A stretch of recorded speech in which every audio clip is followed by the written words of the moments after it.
Good evening, everyone, and welcome to the start of the 16th annual season of the Faith and Life Lecture Series. I'm Pastor Tim Westermeyer, the Senior Pastor here at St. Philip Deacon. Thank you for coming out tonight as we begin this year's season. In 16 years, I'm not sure we've ever made the strategic error of scheduling an event on the night that the Vikings were playing. What was that? No one cares? Is that what you're saying? Well, I don't know if last week's game improved, whatever, it doesn't matter. I always do like to ask at the outset, how many of you have not been to a Faith and Life event in the past? Okay, maybe half of you or so. Good. Well, a special welcome to you. Over the last 15 years, those of you who have been here before, you know we have cast, I like to call it a broad net, of speakers. They come from all different backgrounds, all different Christian traditions. The goal of the series is to invite interesting, engaging speakers who can talk in some way about what they do and how it connects to our Christian faith. Tonight, we are privileged to have someone, if you read her official biographer, it will have things like an author, more recently a podcaster. She has planted churches. She is working hard these days as a leadership coach, especially among women. But I had the privilege of speaking with her a few months ago for an interview that we actually published recently in a magazine that we've begun here at the church. And so I asked her then what I always ask our speakers, typically on the ride from the airport over here, which is some things that are maybe out of the ordinary in their life that wouldn't appear on a typical bio, and a couple come to mind, one of them relevant to our Twin Cities here, and that is that she loves Target. I do. I just do. Correct? Yes, yeah. Absolutely. All right. It's wonderful. The other story she told me, I don't know if she's going to talk about this tonight, but has anyone been to Melbourne? Or not in Melbourne, Sydney in Australia. So you know the Opera House, of course, there's also this Sydney Harbour Bridge, which evidently if you pay a little bit of money you can actually climb on, which you would never find me in a million years doing. But she did it, and it was a fascinating experience based on what I understood. And so she's, well, I don't know if you're famous for that, but in your own life you learned something from it. Anyway, we are delighted that she agreed to be with us tonight. Will you help me welcome Jo Saxton? Thank you. Well, good evening, everybody. It's wonderful to be with you, and it's lovely to have the invite, so thank you very much. As you can tell, I'm not from around here. I live in Shoreview, so we sound a little different there. I grew up in London, in England. My parents are Nigerian, and I've lived in the States about 14 years. My children were born here. They were born in Arizona. That was very hot. Very, very hot. I didn't realize you could live through 122 degrees. And so we moved. And then we lived in California for a little while. That was wild in a different way. And then moved to the cities about 6.5, 7 years ago. I have two daughters. They are both middle schoolers. Yeah. So make of that what you will. I feel like the other thing I should have said on my bio is I spend a lot of time taking my children and their friends to various places. I am queen carpooler, or I am mum Uber driver, kind of. So that's my other life and career. I think the only thing I will say about the Sydney Harbour Bridge is that it's amazing what you do in the first year of marriage when you're still trying to impress your spouse. And he had this great idea that we would climb this bridge. He has great ideas. He had this other great idea about snorkeling, and there were jellyfish there. But the person who was telling us about the jellyfish had a particularly thick accent, so he called them yellowfish and was screaming at us. I trying to impress my beloved, went first. He didn't get out of the boat. I'm just going to leave that there. Leave that with you, friends. Leave that with you. So anyway, Sydney Harbour Bridge was amazing. My husband is the one who has a funny thing about heights, so I don't think we'll do it again. But that is us. In terms of tonight, the title that I wanted to reflect on with you is Living Your Own Story. Living Your Own Story. And I have come to believe that stories are incredibly important. Our stories shape cultures, they shape systems, they shape families. What we think about stories can even determine public policy, private policy. Whose stories are told shape the way we live and the way we function. And so as such, I wanted to think together and to reflect on the power of our own stories and the power of the stories we're used to listening to and hearing. They have the power to elevate and inspire. They have the power to denigrate and destroy. It's vital that we're aware of the stories that we're telling. And when it comes to our own personal lives, it's vital that we're living the story that we actually hoped to live. Is it really our story, or is it somebody else's? Is it the story someone would have for us? The story that someone expected of us? There is a Nigerian comedian called Gina Yashere, and she talks about Nigerian immigrant families, and she says, you don't decide your career. Your family kind of decides your career. You have a few options. You can be a lawyer, you can be a doctor, or you can be an absolute disgrace to your family. Those are your options. Are your options. And I have to say she had a point, because I remember being asked, which one would I like to be? Not if there was anything else. Everything else is a hobby. Which one would I like to be? And the concessions were engineer, accountant. Yeah, that really was it. Those were the options. Those are the ones. Now, you may have heard of a woman called Bronnie Ware. She was an Australian nurse, and she spent years working in palliative care, nursing people in the last 12 weeks of their lives. And if you'll be familiar with her, you'll maybe be familiar with some of her reflections that became a book called The Top 5 Regrets of the Dying. Happy title. But in the time, she spent a lot of time listening. She spent a lot of time talking and hearing the thoughts of those who had so much to say in so little time.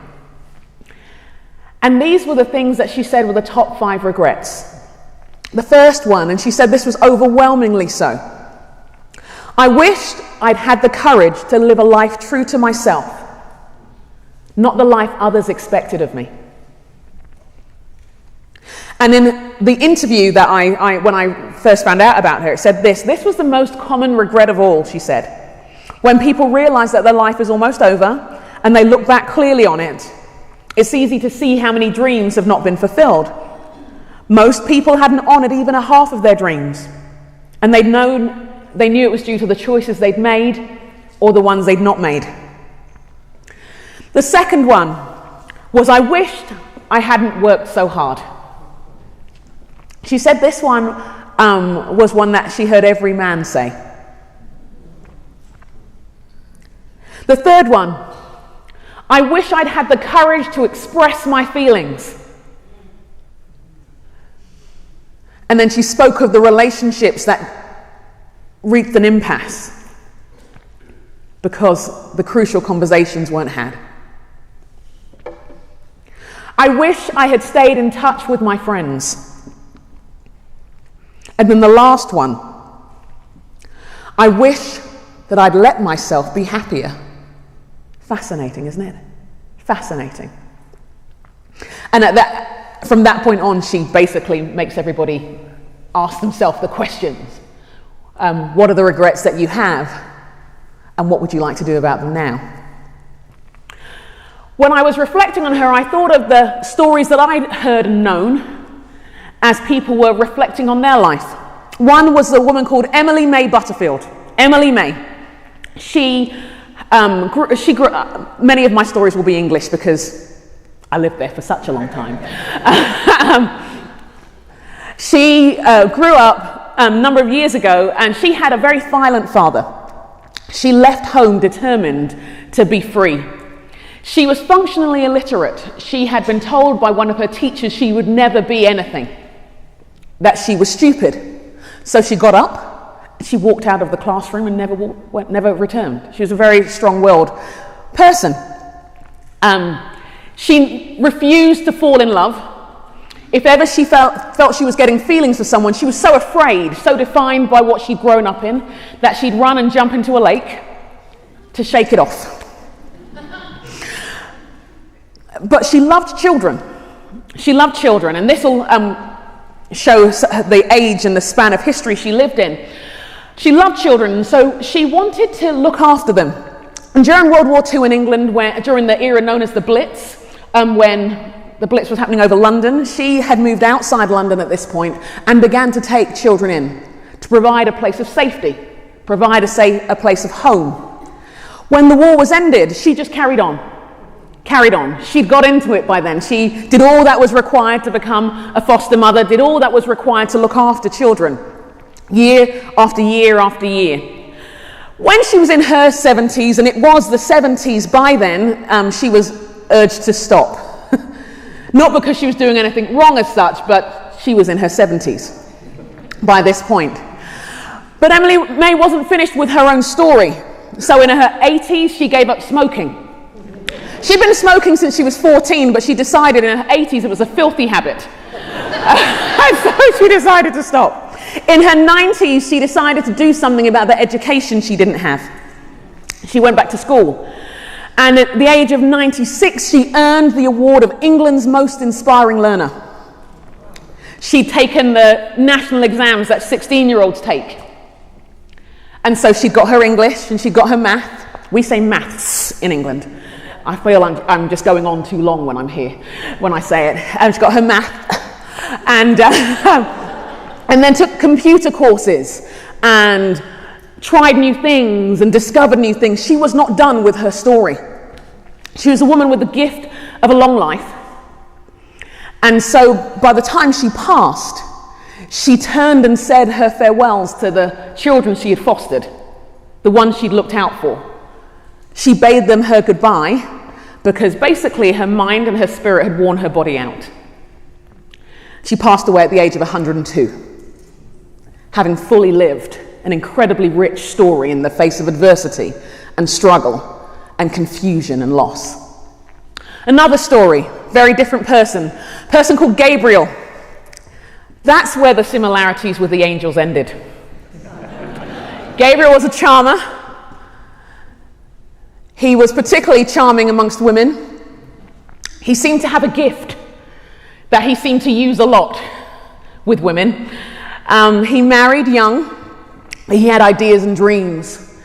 And he and his young wife moved and decided to start a new life. The new life that they were planning on living wasn't as easy as they'd hoped. When they moved and emigrated to England, it wasn't as straightforward as they'd hoped. It wasn't an issue of language. They were fluent in English. But the hostility in terms that they'd faced and the racism that they faced began to wear on the soul. Signs in doorways saying no dogs, no Irish, no blacks. And so they stepped away. This was not the new world he'd hoped he'd build. Back home, he was respected. Back home, he was somebody. Back home, he had value. Now, who was he? He wasn't the greatest of husbands. Remember the gift he had? It made him active. I'll leave it at that. And he did what he was good at doing. He started a new life for himself. He started a new life, but only this time he left the family behind. But he moved on because that's what he did. He moved on. And only in his later years, and who knows why, Gabriel didn't open up very much. Maybe he was tired. Maybe he couldn't push his memories away any further. Maybe he just decided one day. Maybe it was a vulnerability because he was ill, and that has a way of bringing your own personal reckoning when you no longer have control. Maybe there is no romantic reason, but he decided he was desperate to reach out to his children. He had lots of children, but he knew there were children he'd forgotten. And it was time to wrap up his story. But his story wasn't one that was as illustrious as May's, as Emily May's. His one was one of regret. He lived his own story. He'd lived it on his terms. It's just that there was a lot of carnage in the way. And so when he finally connected with the children he'd long conveniently forgotten, he wept. And he wept. And he wept. Two very different stories. Two people who never met, two different worlds, but are actually very connected. They passed away 5 weeks apart. One was my father, the other was my foster mother. Two people, very different stories, very different worlds, living their own stories in their own ways. And as I reflect on their lives, they died about 10 years ago now, 10 years ago. May, we used to call her Aunt May. We didn't even know her name was Emily until we saw it in writing years later. May fostered me from when I was a baby until maybe I was about 6. We don't really know the entire truth of the matter.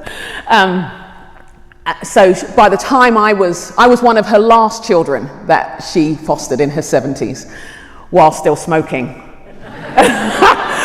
It was the 70s, friends. Apparently it was just a different vibe. So her story, illustrious end. Dad's story, illustrious end, different end.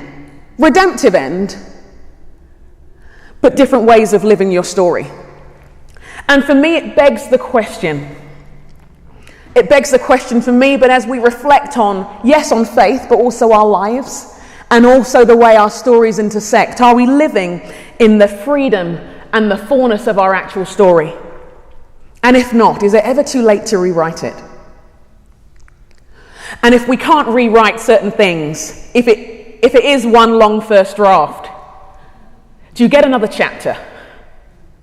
Do you get to write an epilogue? Do you get to correct and maybe with a red pen rewrite or scribble out some things? Stories shape our cultures. Stories shape societies. Stories shape public policy. The stories we hear, the stories we listen to, shape the world around us every day. So what's the story we're living? And what does it have to do with faith anyway? When I think of our own stories, I think of our own worth and I think of our own value. What makes someone important? What makes somebody worth listening to? And I'm struck of our own origin story that we see in the Bible. I'm struck by the intrinsic value it places on humanity. Now, depending on where you land theologically, when you think of the creation narratives of Genesis 1 and 2, for some they would say that, well, those were the words of Moses to a people who were previously enslaved. They are finally free after generations of abuse and oppression. And he's telling them a new story, reminding them of their worth and value. To others, on a different theological perspective, would say actually these words were actually fashioned and formed much later in a post-exilic period. After Babylon for the people of God, the covenant people, telling them their story, telling them their worth. Wherever you land, I find it fascinating that these words were poised, and often so much of the Bible is poised to the margins, to the people who've lived on the margins, for the people who are on the margins, but also words through the people on the margins as well. And so I want to read some very familiar words to you, or familiar to many of us, and then reflect a little on what it says about our story. Then God said, "Let us make human beings in our image to be like us. They will reign over the fish in the sea, the birds in the sky, the livestock, all the wild animals on the earth, and the small animals that scurry along the ground." So God created human beings in his own image. The image of God, he created them. Male and female, he created them. Then God blessed them and said, "Be fruitful and multiply. Fill the earth and govern it. Reign over the fish in the sea, the birds in the sky, and all the animals that scurry along the ground." Then God said, "Look, I have given you every seed-bearing plant throughout the earth, and all the fruit trees for food. And I've given every green plant for food as I've given all the wild animals, the birds in the sky, and all the small animals that scurry along the ground." I wonder if that involves mice. and everything that has life. And that is what happened. Then God looked over all he had made, and it was very good. In this account, the Spirit of God moves across the void, creates out of chaos, brings a new world into existence. Light, day, night, sky, land, waters, vegetation, sun, moon, stars, and then human beings, the zenith. Let us make human beings in our image. Now the word image, and I'm very bad at pronouncing ancient Hebrew, so we'll just see where we get to on that. The word for image, zelem, means shape or resemblance, the outline of something original, and in practice came to mean a representative figure. The word likeness, being made in image and likeness, was like echoing the understanding of image. It's almost like surround sound, illuminating and just making sure people hear how important this is. That humanity was made with the very imprint of God, the very essence of God. Not that they were gods, but that they had qualities and skills and gifts designed by their Creator, delighted in from their Creator. But more than that, as his representatives, they had a practical role to play, a contribution to make in their everyday world. To the first hearers, to people who had been stripped of their identity, stripped of their freedom, stripped of their worth and value, oppressed for generations after generations, these words aren't just reassuring, they're entirely radical. To people who had lost everything, who were people in exile, trampled on by one oppressor after another, deemed no one, deemed worthless, these words are radical. Not least because the understanding of the day was that that kind of value belonged to the royals. That kind of worth, it was the royalty that were the sons of gods or were gods. It was Pharaoh's son that was a deity. It was the Babylonian kings and empires, and they were the ones who were royalty. They were made in God's image, and now these words are saying that even the lowest of the low are seen by God, are valuable to God, are worthy to God.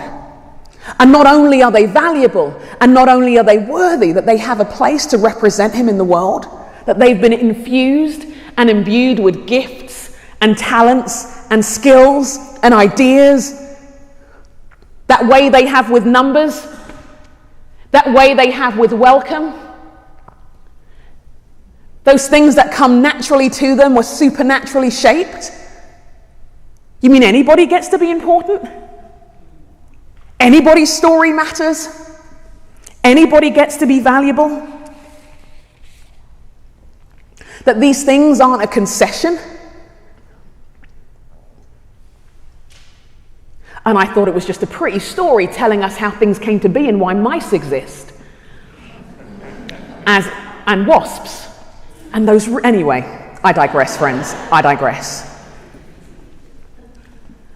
You mean it has some bearing on who we are and the value they have, and it doesn't matter if a teacher says that you'll never amount to anything, even if you get up and walk out the room, because somehow you're still seen and known and valuable?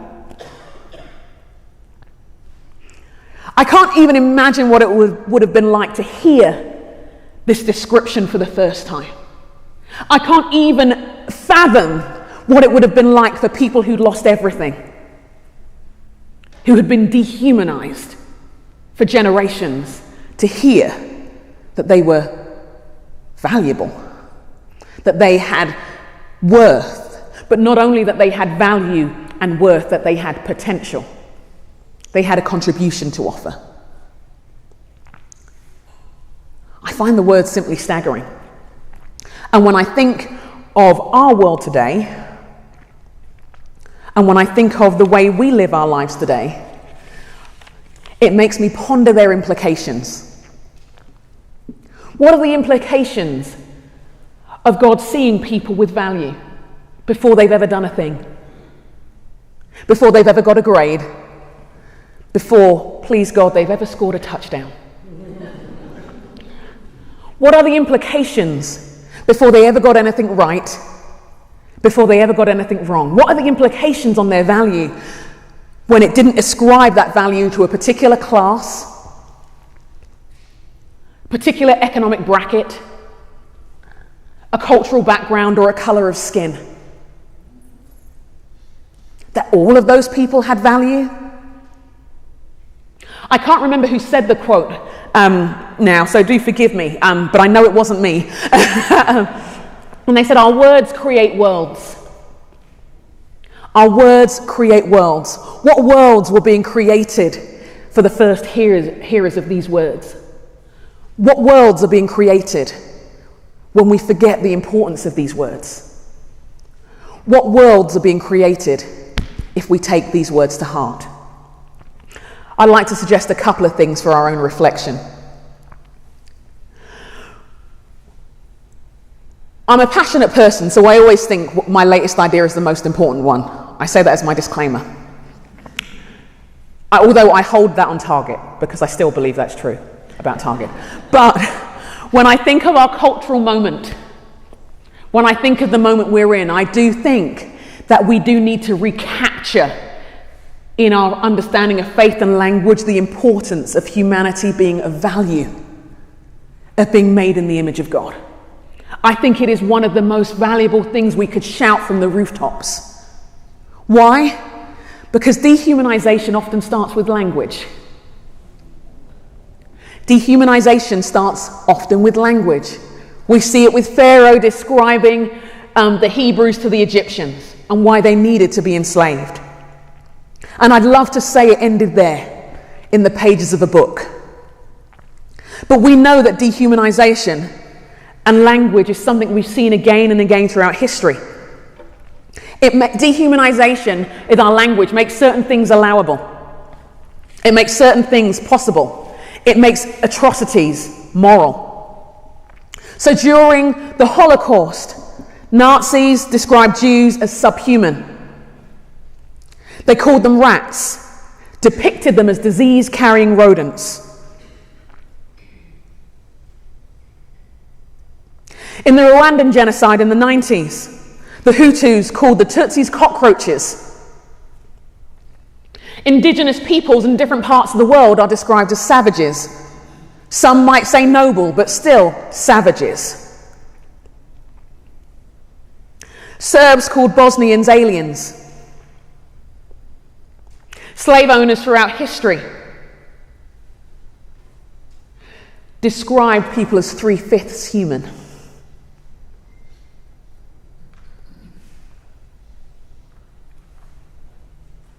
Immigrants described as infestations.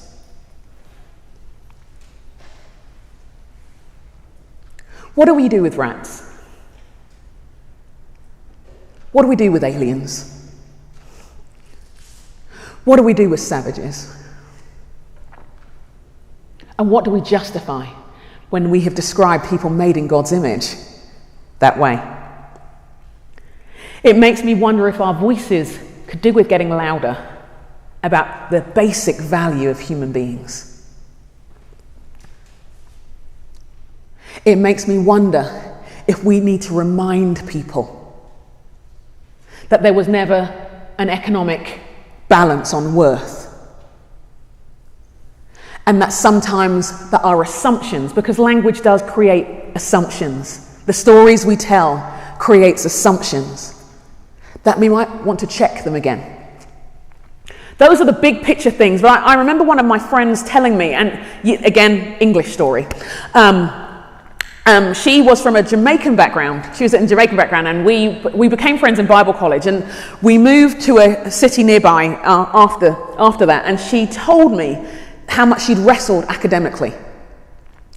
And she said, my teachers believed that I'd be really good at sport. And my teacher believed that I'd be really good at music.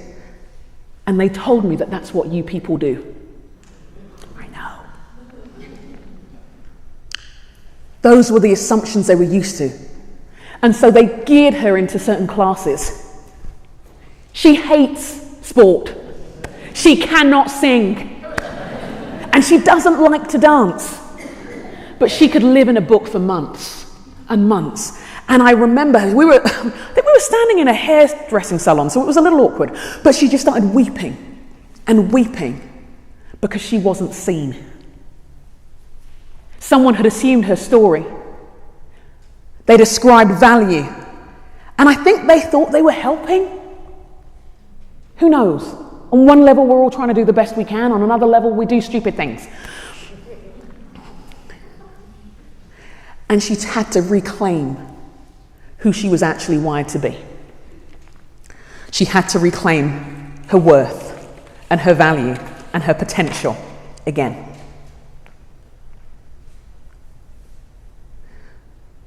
What could we do to make a difference? I would encourage us, wherever we would consider ourselves on a spectrum of faith, or frankly, basically humanity, to not settle for a single story about any type of person. It was the author Chimamanda Adichie who said there is a danger in a single story, not because it's just inaccurate, it's incomplete. When we only hear the stories of particular types of people, particular ethnicities, particular gender, particular economic groups, and we make decisions in the light of that, what are we missing? Where are our lives not being enriched? Emily May Butterfield may never have got a degree, but someone told her story before she had a chance to tell her own. And somehow, though she couldn't read or write, and now when I look back at her handwriting and when we ask for signatures, a lot is making sense, friends. Wow, my brother taught me how to read, and now I know why. She may never have got a degree. She may not have been all of these other things, but she fostered over 100 children in her life. She was a safe place. She was a harbour. She was an anchor. She was a pioneer. She was a trailblazer. She was one who would not forget you, ever. So that even in her dying breath, she makes sure that we heard her goodbye. She was England's most inspiring learner. She was a lifelong smoker until it became a filthy habit. There's a danger in the single story if you just looked at the grade. There's a danger in the single story if you just looked at her economic earnings over her life. We would have missed all that woman could have been if she wasn't so sheerly, pig-headed to make sure it happened. And I would encourage us, as we function, as we interact with people, that we don't settle for a single story. Don't settle for a single story on that young person, on that black person, on that Latina person, on that wealthy person, on that person who looks just like you but may have lived a completely different life to you. Because it seems that in our origin story, we already had value. We were made in the image of God. And we were made to represent him in the world with a contribution to make. That's the big picture. But I also think there are personal implications for this. I hope there are personal implications. I do like to take these things personally. I do hope there are personal implications. And maybe to go back to the questions at the beginning, and the question I like to ask. I was that child who asked questions and never stopped. I was that child. And now I have children like that of my own. I understand a lot about life. And why people were just tired. Just tired. It's not that I don't want to hear you, Jenna, I need you to stop. But the question I like to ask is, who were you before anybody told you who you were supposed to be? Who were you? What did you love? What did you hate? Are we allowed to say hate?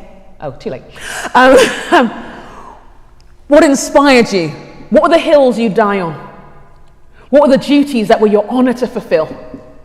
Or the things that broke your heart?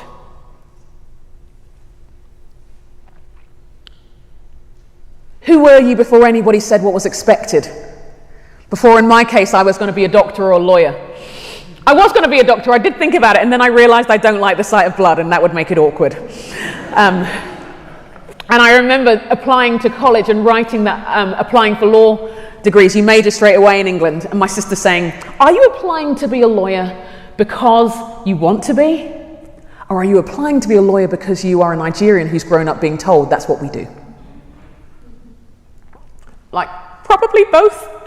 I don't know what I want yet. I would encourage us to ask what's impacted our story? Who's impacted our story? And whether it's too late to write another chapter, an epilogue, a stanza, whether we can replace the period that we put at the end of who we've become and replace it with a comma, a semicolon, if you will. A question I'd ask us to reflect on, thinking of what it means to be made in God's image with gifts and talents, is what do you do with who you are and the skills you have, that way you have with numbers, that way you have with welcome, that insight and strategy. Clearly, Emily May did not believe in retirement and didn't mean that her talents kind of retired on her. She was just warming up. What do we do with the things that we have? And maybe it's not all monetized, but does it mean it's not valuable because it's not monetized? When I think about gifts and talents, I often think of my kids. My kids really do Christmas. And I realized that they'd taken it to a new level the year that they gave me a PowerPoint presentation of all the things they wanted. And my eldest, I knew with her that gift number 4 was the one she actually wanted. She kind of snuck it in there. With my youngest, and she'd just discovered PowerPoint back then, so everything was whizzing onto the page and off the page and screaming at me. I just couldn't read it. It was too much. But when Christmas Day came, we knew what to do because we'd been instructed, and we knew what to tell the relatives who were in England. My brother lives in Hong Kong, and what to send. And when they get there on Christmas Day, they dive in. They dive in. It's like, silence, parents. And they jump in and unwrap, and they're excited. Any of us who've seen a child, a godchild, a niece, a grandchild, and then you see the child who just loves the paper, but they get excited.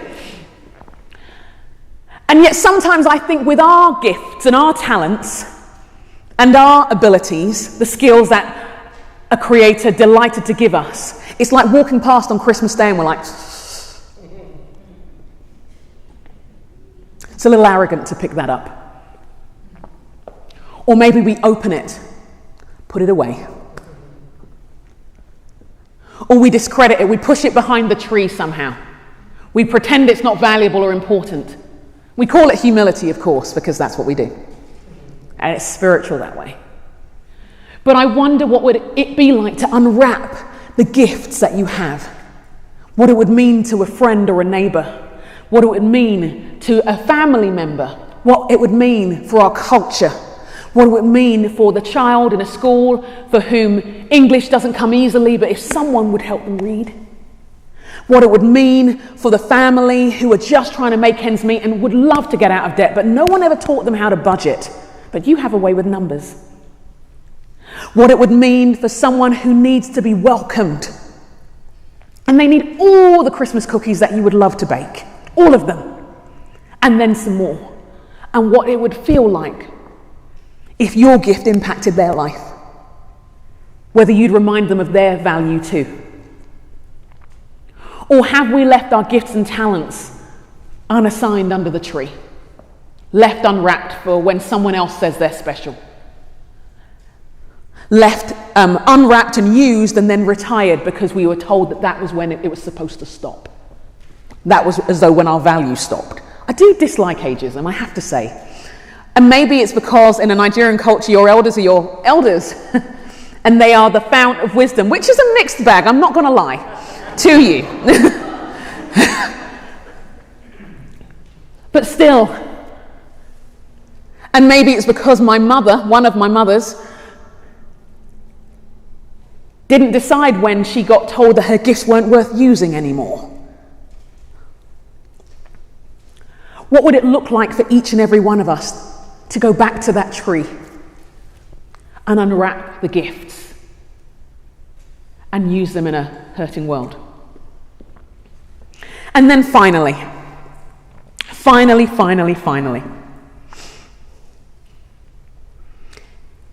what if your story wasn't a great one? What if your story was like of a man who had a way with the ladies and didn't really do fatherhood very well at all? And when I say at all, I'm really being polite. What if you're honest, and maybe there's a moment at 3 o'clock in the morning or something when you can't sleep and you're restless, that you're honest and you know that your story has not just been an interesting one, but it's been a selfish one. And you realize that your story isn't just a painful one, it's one which has inflicted pain on others. What do you do with that story? There are entire chapters that you wish weren't part of the book of your life. And there isn't time, if we're honest, there isn't time. There isn't a way to make every conversation easy again.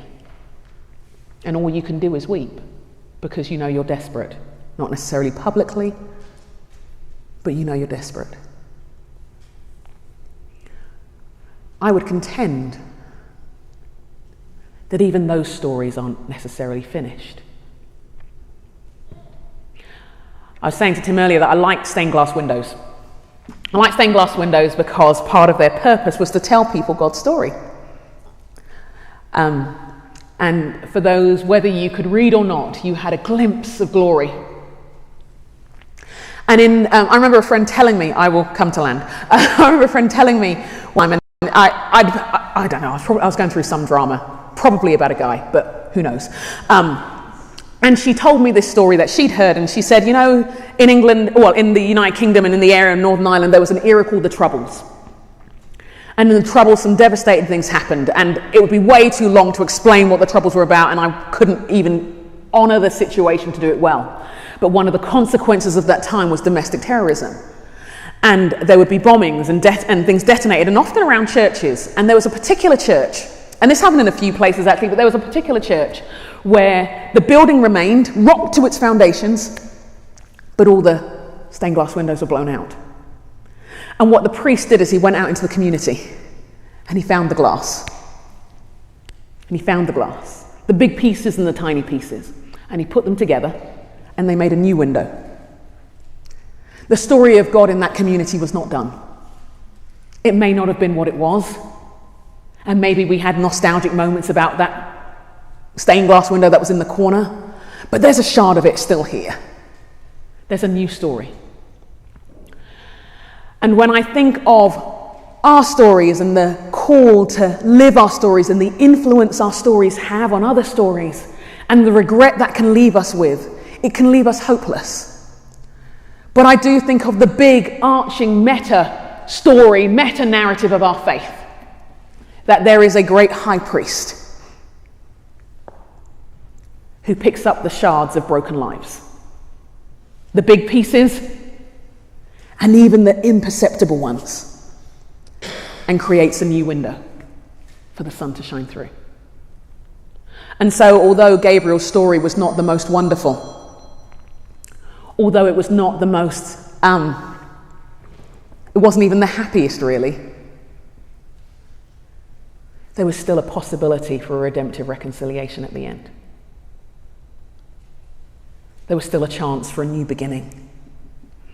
And I believe both in our culture, in our public discourse, in our public policies, in our schools, in our communities, in our neighbourhoods, on social media, which sometimes is frankly a dumpster fire, that there is an opportunity for redeemed stories, for new stories which declare people being made in God's image, declare their worth, that welcome the broken.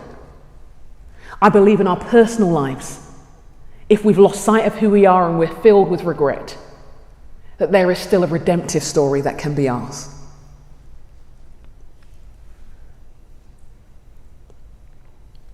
I believe that no matter how many pieces our stories have been blown into, that there is one who can piece it back together and give us a new one.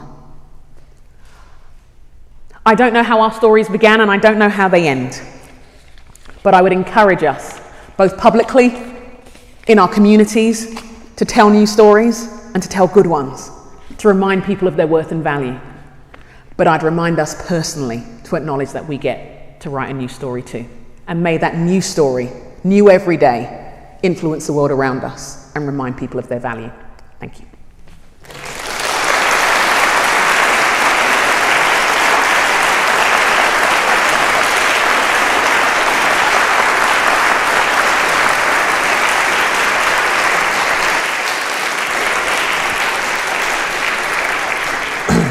Thank you. I'm going to have Joe come back up here in just a couple of minutes and take questions from all of you.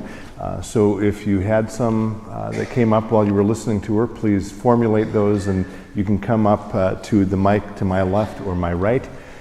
As someone who does a series similar to this in New York City says when he invites people to come up, he says, make sure you end with the right punctuation mark. The point being, you're not coming up to give a speech, but to ask a question. All right.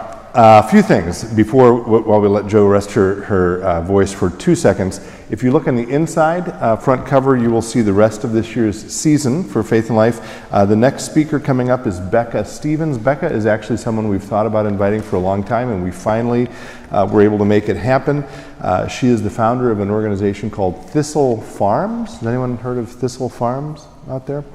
Becca was the victim of some abuse early in her life, and she founded Thistle Farms to serve those who had been similarly abused. Jo has actually traveled with her and maybe can say a good word about her, but she's going to be fabulous. So please come back for that. It's October 25th, again, 7 o'clock here in this sanctuary. If you would like and do not already get updates about our events, please sign up for our emails. There are instructions on how to do that either here, or you can send a note to me. You can also follow us on Facebook, so I encourage you to sign up for that. I always like to say a few thank yous at these gatherings. Thank you certainly to our sponsors. They are listed in this program. I'm not going to list all of them or name all of them, but many of them are here. And from the very, very beginning of this series 16 years ago, these events have been made possible not through the budget of the church, which serves as the convener of these, but entirely through the gifts of local organizations and individuals. We could not do it without them. Many of them are here tonight. Will you join me in thanking them for making this possible?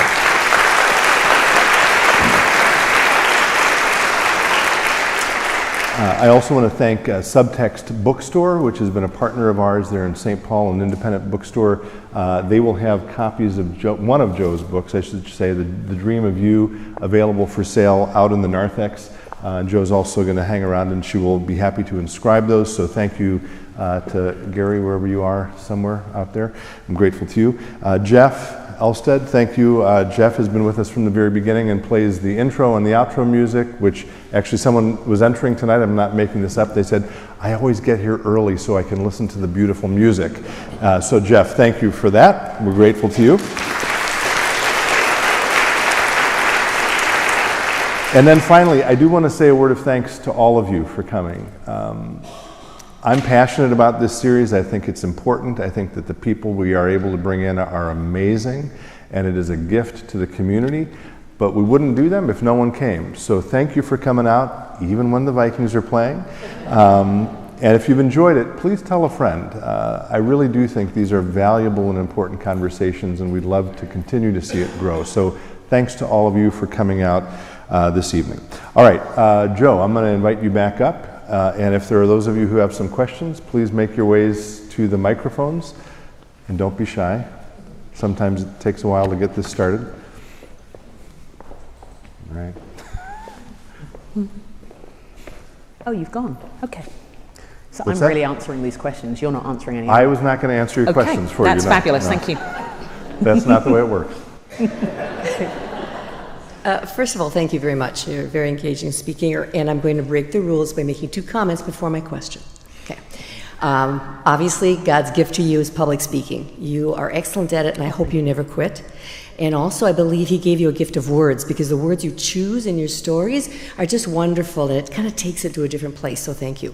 So this is kind of off topic a little bit, but I'm dying of curiosity. What is your educational background? Oh, my educational background.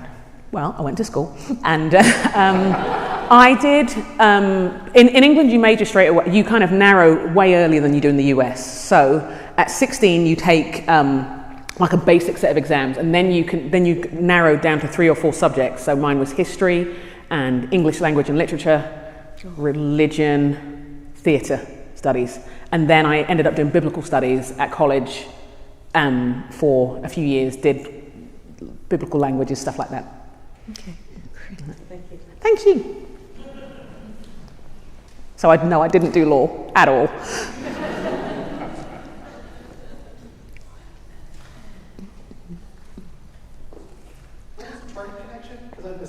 I'm just a big fan of Target. I just love it. Or is it just any specific Target or any big box store? No, Target. I'm really into Target. I'm like, one of my friends worked in head office, and she, as a treat, invited me in, and I couldn't be taken anywhere. I was that embarrassing. I just love it. I mean, I'd make friends on a Sunday night there who are Target friends. It's like a village. It's like a village. I should stop because I can't stop. I may even pop in. Like, I used to say when my kids were babies, I'm like, play date time, we're going to Target. They're like, who's there? And I, Target's there. That's all we need to know. So yeah, I'm just a fan. And there's nothing really like it in the UK. Do you find yourself wearing khakis and a red shirt every now and then? No, I haven't quite gone to the dark side yet. And that I feel that's a brink I shouldn't go to. But I'm probably there. I'm close. So I actually work for Target. Yay!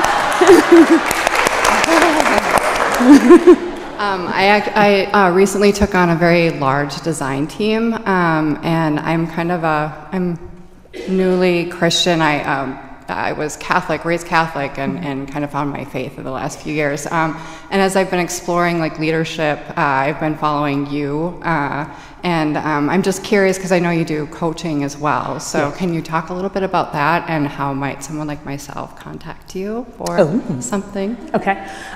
Yeah. I think I've always been quite passionate about leadership because leaders seem to get things done. And I think leaders take many shapes and many forms. And I think part of that whole thing of us having a contribution to make is what would it look like to use it? I think it's John Maxwell who says leadership is influence. And my friend and I, Steph, we do a podcast called Lead Stories, and we talk about leadership being intentional with your influence wherever it is.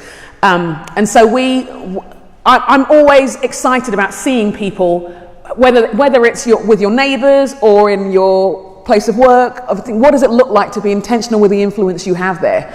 But what I did find as I began to lead in this context in the US, no, it was true in the UK too, but it unpacks differently. I would find that particularly with women often apologising, like beginning with the word sorry.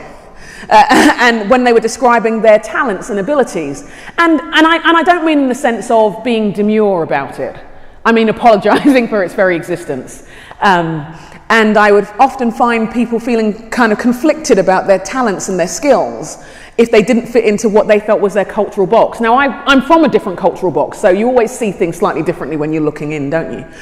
And I think the coaching desire came out of that. So I host like 2-day leadership events with women with a faith background at this stage. I mean, I speak everywhere, but those ones are kind of designed particularly for women to basically reclaim their voice, to feel confident in who they are. And some of them are women in ministry, others are creatives, entrepreneurs. There's one of my friends who's coming, and she's one of the leaders, is like this homeschooling extraordinaire. I mean, she's like amazing, kind of a phenomenal woman, but all of them very different, expressing their talents in different ways, but wanting to in some ways get some of the internal obstacles out of the way so they could just get on with it. So that's what I do, yeah.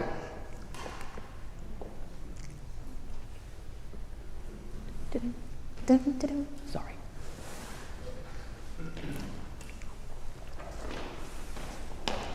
Thank you for coming. Thank you. I just got a question about that you're the founder of this Aza Collective. Oh yes, Aza Collective. Could you kind of touch on how you got started on this and what your goals and skills are for the people that you work with? Yes, so the Aza Collective is basically the kind of physical embodiment of what I was just sharing before.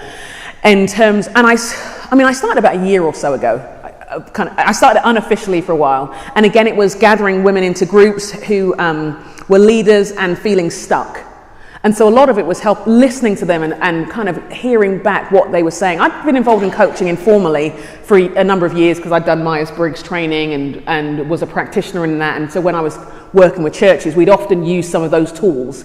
But there wasn't a tool for confidence in a particular way. There were tools about skills and about personality, but to have someone hear you, I think felt like a different skill people needed, and the women I was working with needed. So we have 2-day intensives. We've got 2 in the Twin Cities later this year, and then we're doing 1 in Alaska. I'm particularly excited about that for a reason I'll tell you in a minute, other than it's Alaska. But the goal with all of them is to give these women leaders space to reflect, to audit how they're doing, to network, because often it's lonely. Leadership can be lonely and isolating, and to give them the chance to connect. What I've often found is when people are given the space, a lot of it takes care of itself. And so last year we did it, and we found people started sponsoring each other, and one business here is like, this is how I can come alongside your nonprofit. I've got these skills, let me help you run a budget. Or I've got these skills, let me help you with this. Or here's a recipe for when you're really, really busy and you have no time and you really want your kid to try one vegetable. Just one. Have that. And so it was that range of skills. And so that's how the Aza Collective was born. And I called it the Aza Collective. Aza because that's the word we found in the Hebrew for helper. And in Genesis 2, it talks about being a helper, and the word is way more expansive than we've often given it credit for. It's a verb as well as a noun, meaning to protect, surround, defend, and cherish, a combination of words meaning to rescue and to be strong and to save. And collective because and I think probably partly my own ethnicity is used to doing things by village. Takes a village to raise a child, takes a village to raise a leader, takes a village to exist. I think part of the thing that drew us to the cities and to Minnesota was seeing generations of family. Now, you guys might not like it as much, but I like to look at it. And that sense of there are things that we do collectively that help. The reason why I'm excited about Alaska is because my friend there was working with a number of women who'd come out of trafficking, and one of the survivors is coming as a leader. And she said, I don't want a scholarship, I don't want anything, I'm owning the contribution that I now get to make. And I think for me that it sums up the potential that was never seen that someone's able to grasp hold of to make their own contribution. So do you get together after you've done this? Yeah, a number of them have coaching groups that they stay connected to. A lot of it we've done online. I see on Facebook the reunions that people do all by themselves, but we're kind of building a network alongside it as well, because once people start the relationships, they want to keep them. So, yeah. Thank you. Thank you. Thank you very much. Oh, hi. Hi. As someone who grew up with foster care as part of your life experience, if someone was considering being a foster parent, what advice would you have for them? What advice would I give? I would say when you talk to the social workers and all the organisations that tell you about foster care, listen to how hard it is. Ask yourself whether you have the capacity to let somebody go, and to let them go permanently, knowing that it may not be a great home, but it's good enough. Are you ready to absorb the dysfunction the trauma the child has? And you may not be ready. You may not know what you'll be ready for. But I'd also look at your family life and look at each member of that family and what it means for each member of that family. I think those would be I think you've got to go in with I've known people run ahead with their heart and not their minds, and not the reality of their circumstances, and then the guilt that they feel when it doesn't work out the way that they'd hope is very hard to carry.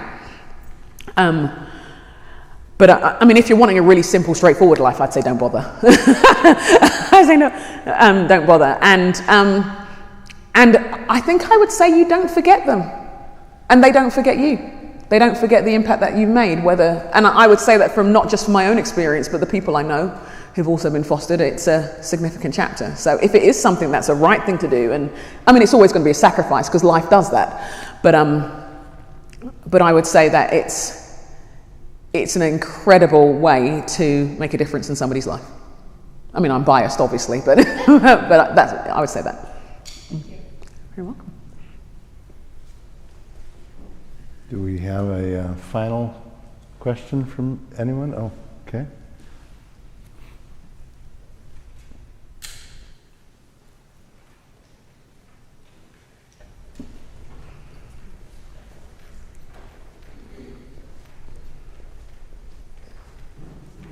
Hello, thanks for speaking.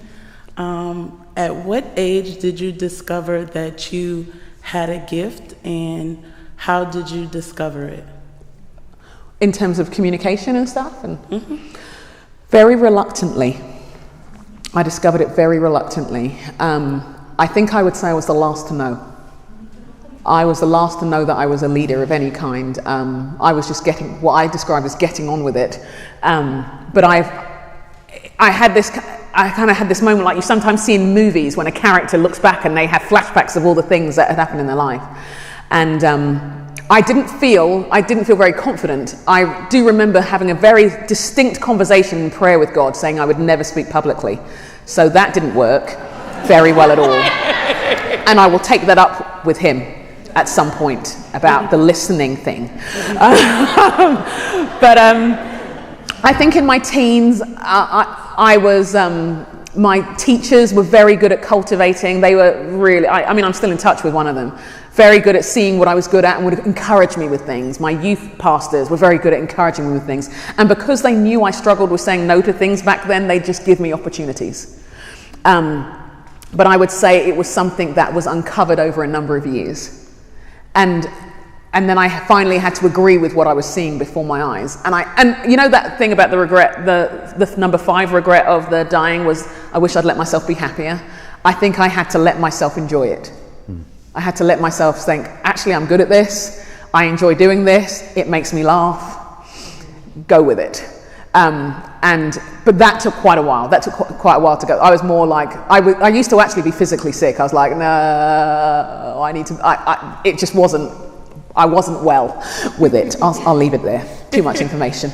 But yeah, I found that being, again, community, having community around you who cultivate you, who encourage you, who are your cheerleaders, all of those things were huge for me in discovering that this was something I could do. Thank you. Thank you.